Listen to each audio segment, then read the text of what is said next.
Ang leg ko may salbabito.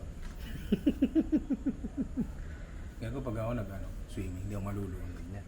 Ang salbabida din. Ako tayo na dito. Palili. Malulong! Lulutang yan eh.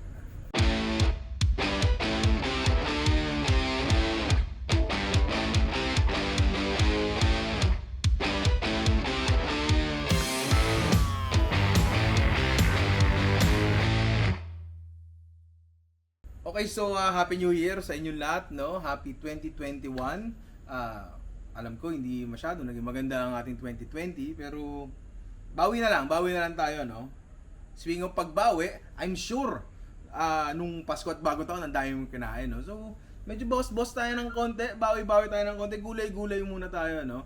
Ang gagawin natin ngayon ay lumpia sariwa. Simple, di ba? Lumpiang ubod, to be exact, di ba? So, ang main ingredient natin ay ito.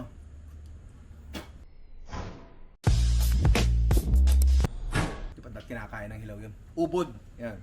Normally, hindi ko i-advise na bumili ng mga pre-cut na gulay na sa palengke, no? Kasi syempre, mas maganda pa rin tayo maghihiwa and mas magiging malinis siya kasi yun nga, dito, kasi yan, mga yan, pag marumi yung tubig nun, hindi, yan, marumi na yan, di ba?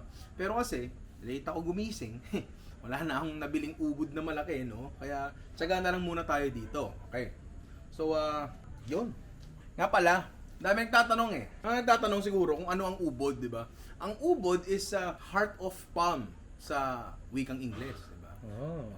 Yung heart of palm niya, kaya siya tinawag na heart of palm. Pag tinanggal yan sa puno, patay na yan. So basically, isang puno ng nyug, isa lang ang ubod nun. Hindi na siya magpo-produce ulit kasi mamamatay na siya.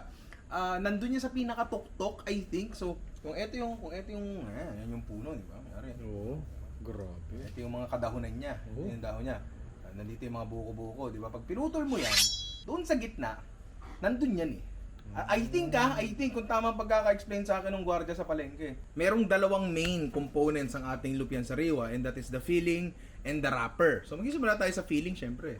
Syempre ang ating syempre ang ating ubod na nakahiwa na dahil yun yung nabili ko sa palengke dahil late ako.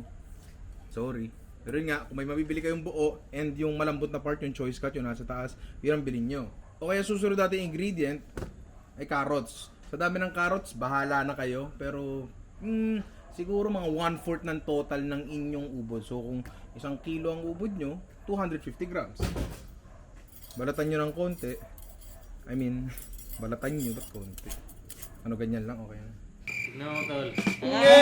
Ang pagbabalat, laging palayo ha. Make sure lang na nababaratan nyo lang isang carrots, hindi yung kamay nyo. Kung saan kayo sanay, basta tayo na nga. Yun na nga, di ba? Yun na nga. Muntik makayod ang kamay ko. Tanginang vlog to.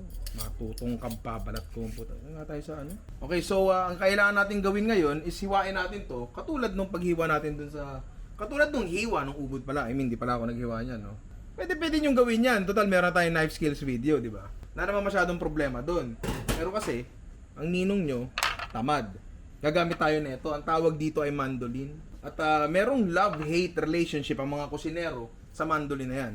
Kasi, yung hiwa na makukuha nyo dito, mahirap makuha manually. And kung kaya mo mangkunin ng gamit ng kutsilyo, mas mabilis pa rin pag mandolin ang gamit nyo, no? Ang kaso, sobrang daming kusinero na aksidente dyan. Ako nung nakaraan, meron ako dito. Malalim-lalim yun. Tungkab yun, men. Hanggang talaga alaman nyo dyan.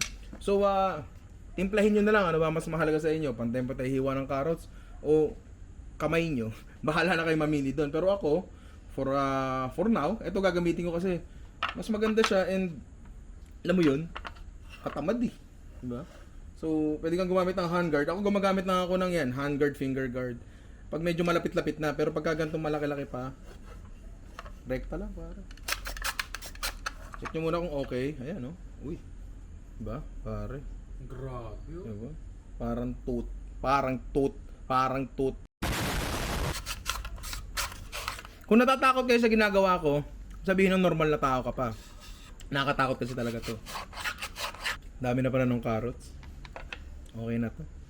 Pang kaldereta na lang. Next is, yan, kamote. May mga iba-ibang klaseng kamote sa palengke, kamoting dilaw, kamoting violet. Hindi siya ube, meron lang talagang kamote, merong may hint ng violet. I suggest na stay away kayo from dun sa kamuting violet. Kasi ewan ko baka may nakita na ba kayong lumpia sariwa na violet. Tangina mo, sila Austria lang yan. Kumalma ka. Tulad ng carrots, mamandulin na rin natin tong ating kamote. Huli ko kaya sa gitna to. Mas maganda talaga na bubeluhan nyo muna ng konti para lang maging flat.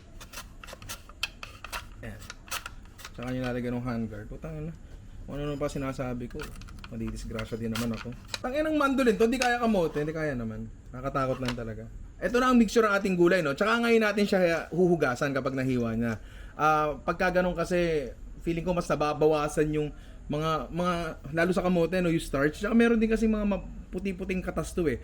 Tapos magre-resulta yun in a much more cleaner na lumpia sariwa feeling. Yung ano pa rin, defined pa rin yung pinaka ano niya. Yung mga gulay-gulay niya, hindi yung parang mush. Alam mo yun? So, hugas-hugas din. So habang hinuhugasan ni Ian ang ating mga gulay, maghihiwa ngayon ako ng sibuyas. Konti lang yan, dalawa lang yan. Haba-haba lang na sibuyas. Or sa salitang Pranses, julienne. Ang puta, no?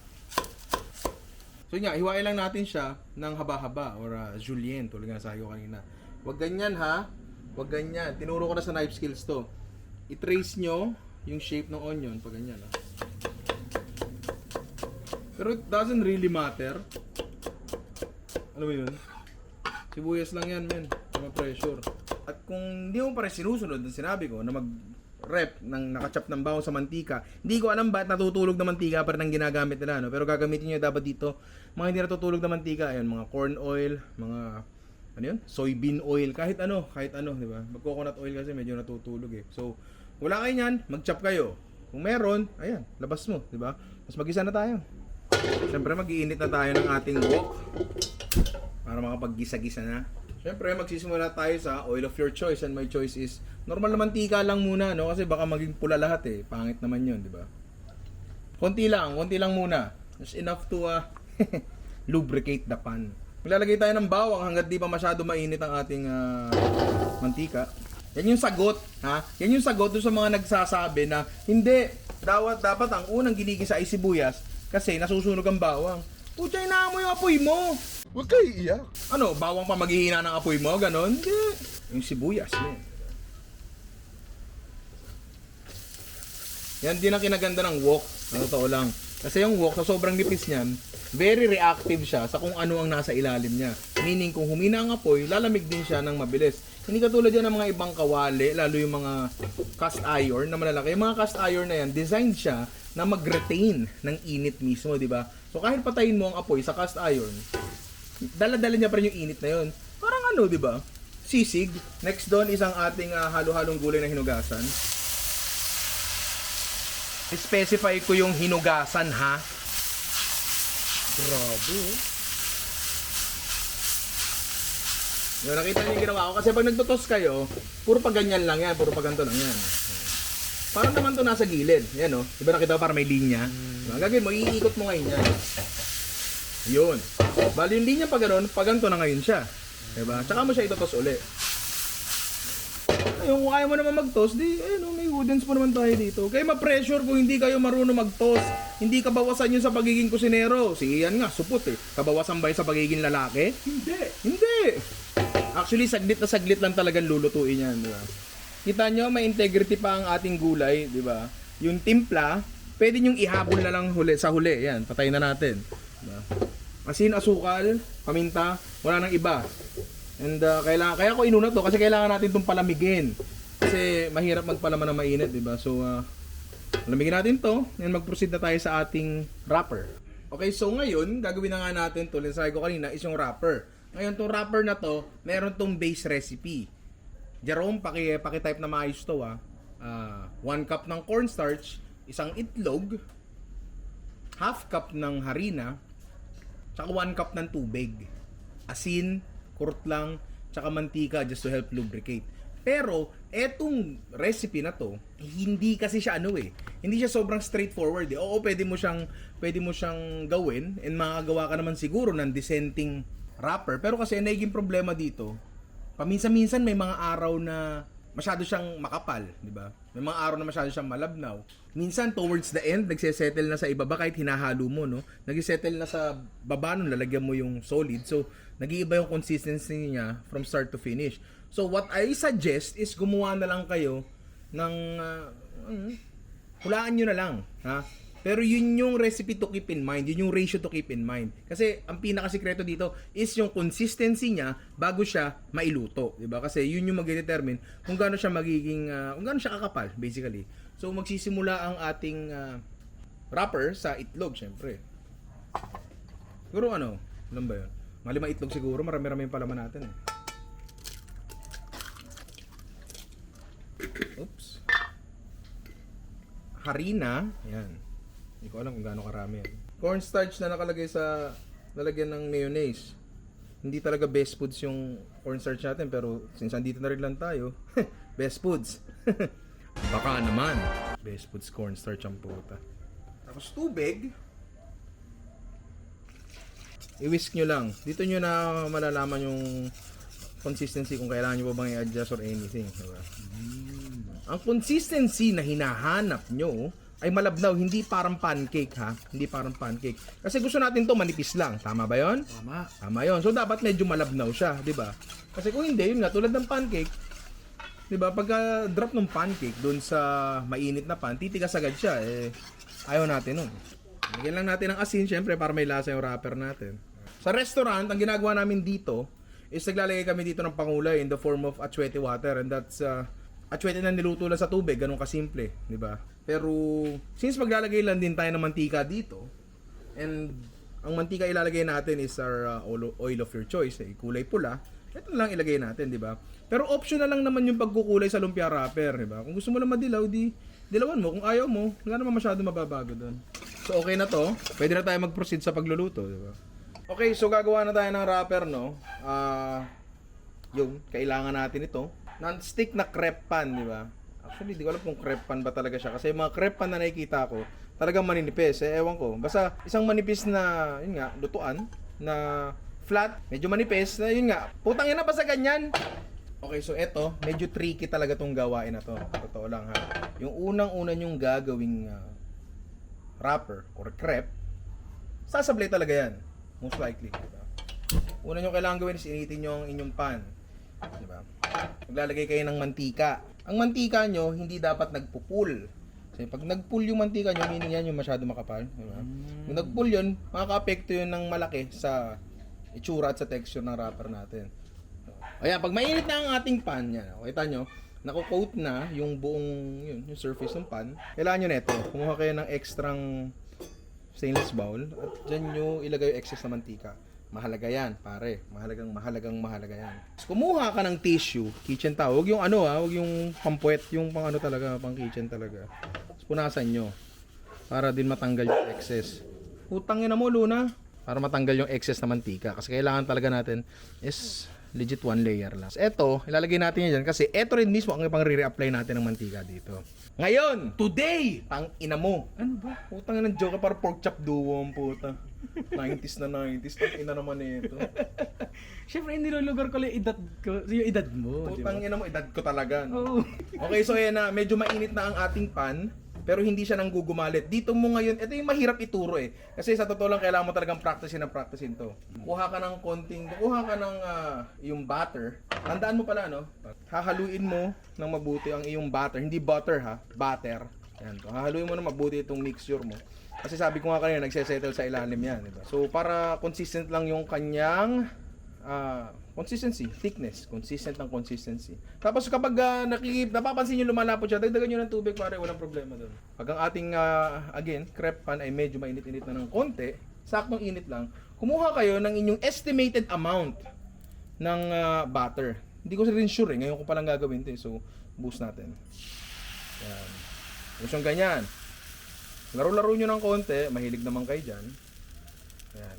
Tapos, sibalik nyo. Tutuin nyo lang. Tutuin nyo lang ng konti. Mapapansin nyo, magpipeel off ng konti yung gilid. Ngayon, kung nakikita nyo nagbubula-bula ng ganyan, okay lang yun. Wala namang problema dun. I mean, taste-wise, wala namang problema dun. Nga lang, medyo hindi siya ganun kagandahan tingnan. Ikaw nga, ayaw mo ng bako-bako, di ba? Kung nakikita nyo yung nagsisimula na mag-peel off yung gilid, medyo okay na ng konti yan. Pero, kakalas ng konti, kakalas ng kusa yan. Ayan, kakalas ng kusa yan. Ayan. Ayun, no? Ayun, no? Grabe Diba? yun. So, kung mapapansin nyo ganyan, medyo slick na siya, pero yung nasa gilid, hindi pa. Huwag nyo pilitin. Kasi, mapupunit lang yan kasi ito hindi pa siya handa. Pag, diba? Pag hindi Oo, talaga pag hindi pa handa. huwag pilitin. Oh, mapupunit. Mapupunit. Medyo hindi pa, di ba? Konti pa, konting-konti na lang, konting-konti na lang. Ngayon, Ngayon! meron tayong plato dito. Kaya nating slide na ganun. Wow! Pero meron ka na ngayong lumpia wrapper. Diba?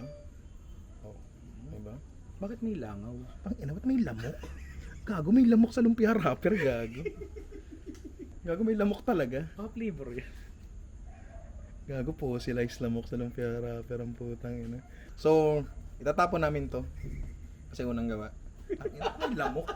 So yun nga, okay naman ang unang gawa natin, no? Except sa merong lamok. Tangina, ganun dito, pre. Hindi nilalangang ang pagkain, nilalamok, diba? So yun yung tissue napin ng ano natin ng mantika kanina. Konting ganun lang ulit. Hindi naman every gawa lalagyan mo, pero mararamdaman mo lang pag kailangan mo nang ilagay. Ibabalik ko dito. Yun yung nakita ko sa palengke nga pala nang gumagawa ng wrapper. Kinakayod nila yung gilid. Para, alam mo yun, hindi siya apektado ng pagdila ng apoy sa gilid na. Again, yan. Pwede mo laro-laruin kung hindi naman ganyan kalakas ang apoy mo. 'Di ba? Steady mo. Eh malakas yung apoy ko. Magrereklamo ba ako na, ay nasusunog! Gagawin ko ng paraan. Mag-a-adjust bang apoy sa'yo? Mag-a-adjust ba ang apoy sa'yo? Hindi! Mag-a-adjust sa apoy. Yung iba pinip-flip pa. Oo. Pero no need na kasi sobrang nipis niya di ba? Hindi mo naman maluluto rin. Oo. Tsaka hindi mo naman kailangan tustahin. At totoo, kailangan mo lang maluto siya and enough na yung init na nag-travel sa ano para nag-travel pataas para maluto siya. Ngayon, kung gusto mo talaga i-flip, nasa sayo na 'yon. Di ba? Nasa sayo na 'yon. Pero pointless 'yun. Ngayon bago natin tapusin 'to, gusto ko lang magpakita ng mga isa sa madalas na nagiging problema pag gumagawa nito, no? Ayan, naiwan mo yung pan, di ba? Kasi this is all about heat control. Ngayon, naiwan mo yung pan, nag-uusok-usok siya. Tingin mo, okay pa rin yan, di ba? Pero mali ka doon, kapatid. Kasi pag nilagay mo yan, ang mangyayari, naluluto siya agad, di ba? Ayan, no? Nagbubutas-butas, puta yan na, may phobia shit pa dyan. So, tatanggalin ko na to, Jerome, di ba? So, yun yung nangyayari doon. Naluluto siya agad, nag-escape yung steam, kasi nagko-convert agad to steam yung water. So, naghahanap siya ng lugar kung saan tatakas. Ayan, nagkakanda butas-butas na yun. Again, na naman sigurong problema niyo kung wala kang, anong tawag doon, Jerome? Butas phobia ba yun? Ngayon, tapos na tayo sa palaman. Tapos na tayo sa balat. Meron pang isa tayong element na gagawin na kung tawagin ko nasa restaurant ako ay sariwa topping. Parang ano lang siguro to. Paano ba explain? Hindi siya topping technically kasi nasa loob siya nung wrapper. So, hindi rin naman siya filling. Kasi ang filling ng sariwa, ayun yung ginawa natin kanina. Uy, grabe po. Bakit? Matatakot ka. Matatakot ka. Ganun to. So, meron tayo ditong mani, no? Na ang gagawin lang natin ay tutustahin natin. Hindi yan tutustahin. Iyaan natin na i-roast natin. Pan roasting. Pan roast lang natin to ng konti hanggang maluto. Pwede nyo isala sa oven, pero kung meron kayong mga kaibigan dyan nagtatrabaho sa kusina, alam nyo na pag nagsalang ka ng mani sa oven, lagi nasusunog. So, ganto na lang, di ba? It helps din kung babasagin. Pasko na, no? Tapos na pala. So, ang ating mani ay maitim at masarap na. Panahon na para ito'y durugin. Puta, hirap pag hindi level yung ay puta, nagugulungan yung mani. Oh.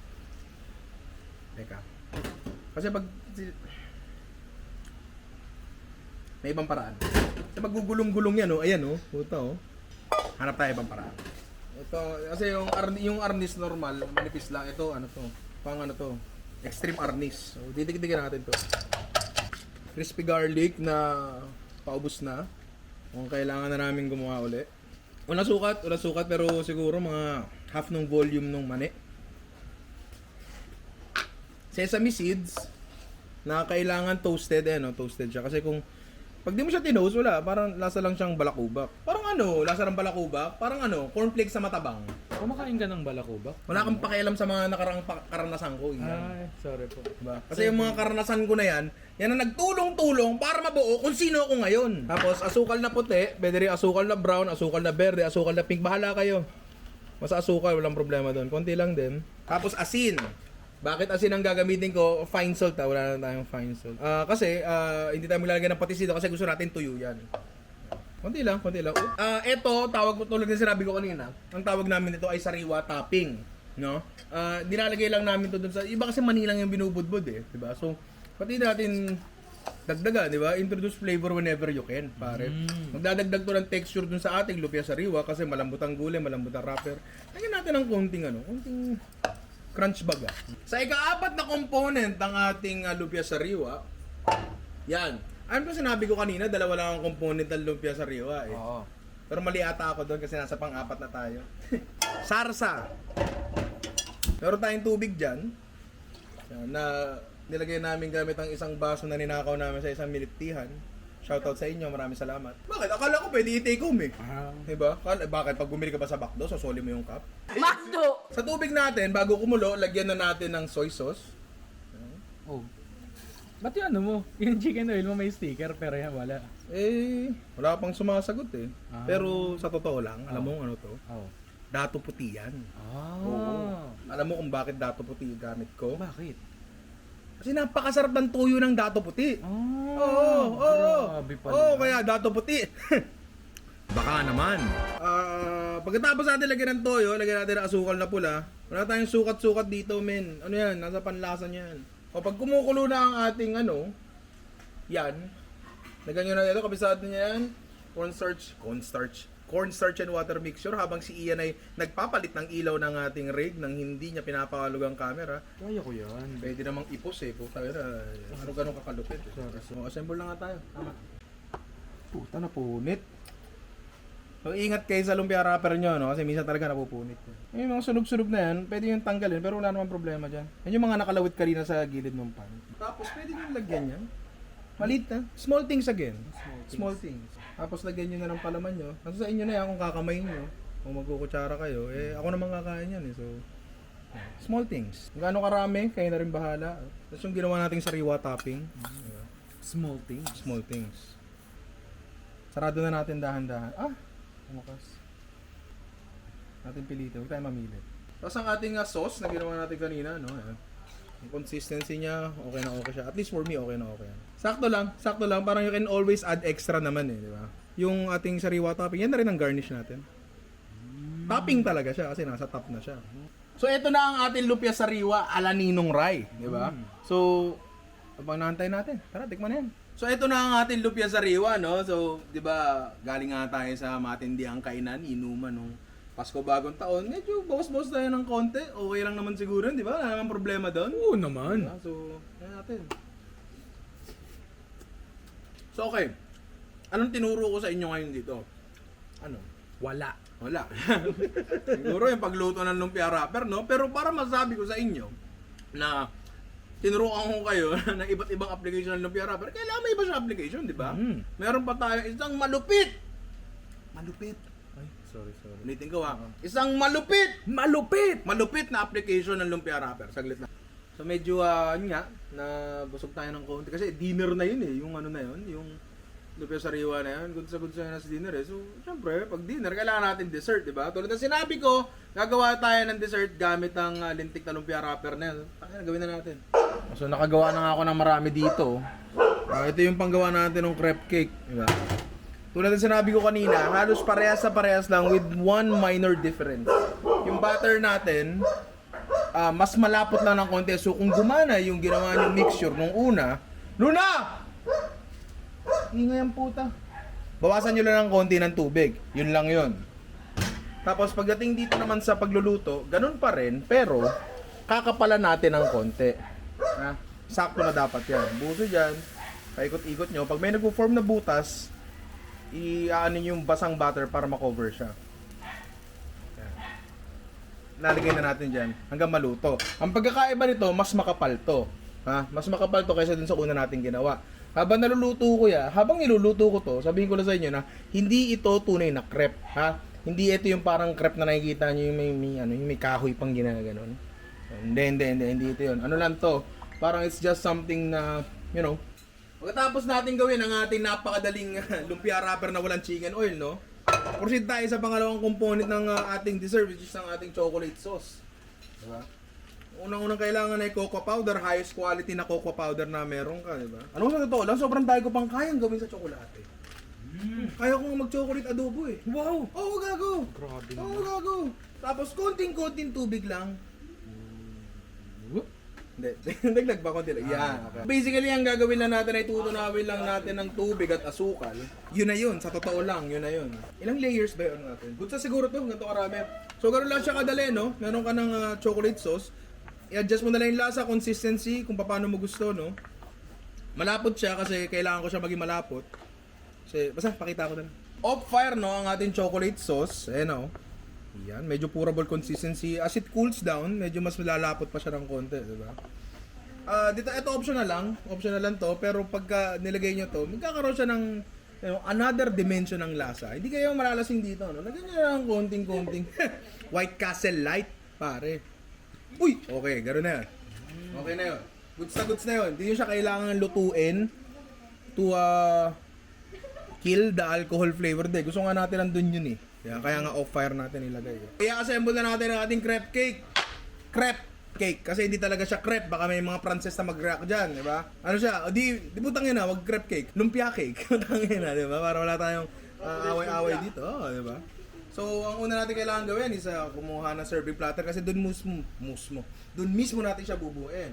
Kuha ka ng isa, ilatag mo. Kunyari hindi na punit, di ba? Tapos ito nga, ang ating chocolate, i-apply natin gamit ang pastry brush. Kung wala kayo niyan, pwede kayong bumili o kaya kamay-kamay na lang. Ahiram kayo sa barbery. Manghiram kayo sa barberya. Huwag niyong gagamitin yung pang pampintura, yung...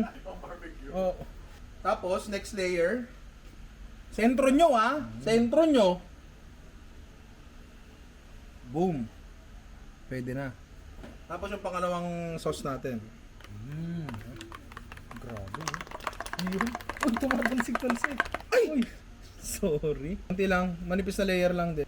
Mga 2 oras tong vlog na to. So ano ba? Panonoodin nyo ba ng buo to? Ay, pwede ba natin i-timelapse to? Try nga natin.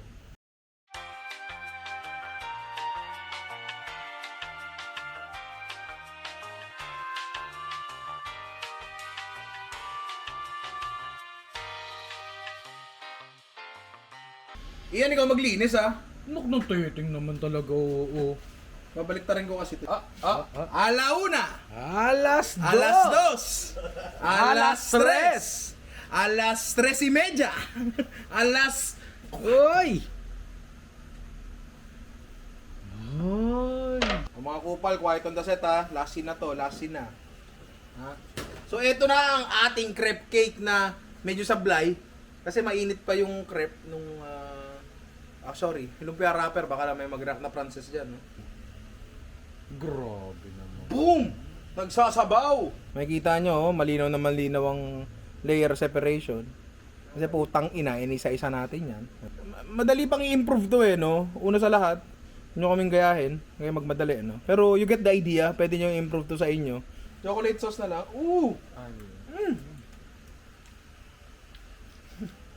Surprisingly, okay pa rin siya. Masarap. Hindi masarap siya. Parang siyang pre? Parang siyang pancake na manipis. Ayun, bahala na kayo. Masarap yan. Transition!